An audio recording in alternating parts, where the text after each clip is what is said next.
Alright, welcome back to the fourth video in this media literacy series. We'll be talking about the ethical appeal in this one. This is when someone uses their celebrity status or some type of authority figure to convince you of something. So you might see an actor dressed as a doctor in order to make you believe something is healthy. Or you might see a respected athlete selling you something, which usually works because we automatically believe this person uses this product. So for this example, we have this Kevin Hart Hyundai commercial. This uses the ethical appeal because Kevin Hart's public persona is that of a credible person, so his presence in this commercial is supposed to give the car being advertised more credibility. It should come as no surprise that the young lady in the commercial is not his real daughter, but it still has to be mentioned. Oh, you look good. Thank you. Hey! See the guy taking my little girl out, huh? Yep. Huh. You know what? Why don't you go ahead and take my new car? Thanks, Pops. Go ahead, baby.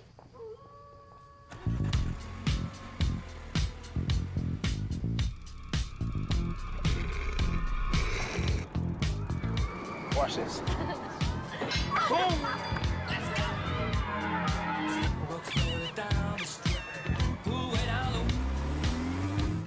Favorite spot?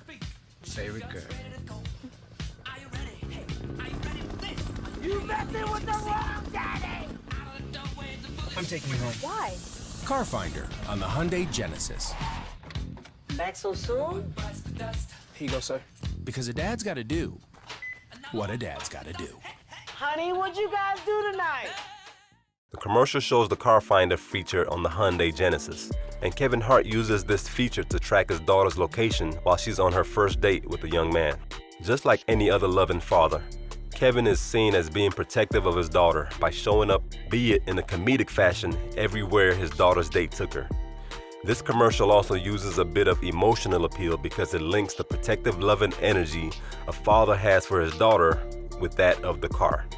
So even if you happen to not like Hyundai as a brand, you'll still feel some type of way about being able to track the car and your loved ones. It's also worth mentioning that the commercial doesn't even talk about the typical things car commercials usually talk about. Things like gas mileage, horsepower, and so on and so forth. I also noticed this disclaimer they put at the bottom of the screen. It says your smartwatch must be paired with a smartphone with internet access, and the phone must be within a 1-mile radius of the car, so I'm just gonna assume this feature doesn't work if the car is over a mile away. I guess we'll figure all that out when we're at the dealership signing the paperwork. So in conclusion, there are many commercials out there that use countless combinations of techniques to convince us in thinking one way or the other. Again, it's all about persuasion, and we can tell these methods work just by looking at how successful these companies are. The larger, more important point to all this is that these same methods are used in convincing us what to think about race, sex, religions, and cultural differences. As it pertains to race and more specifically African Americans, there are common perceptions and stereotypes presented in all forms of media. These stereotypes have a long history, and they have demonstrably done significant damage to how African Americans view themselves and how the world views African Americans.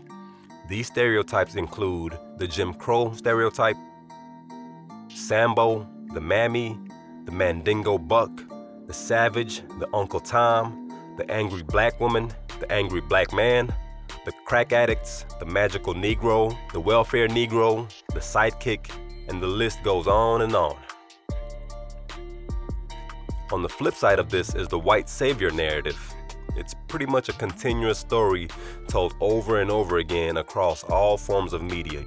It's where some random white person comes in to save the natives when the natives just can't seem to get their stuff together to save themselves. Again, it is only through media literacy that we can start to raise our understanding of these issues and hopefully begin to change the narrative, one story at a time.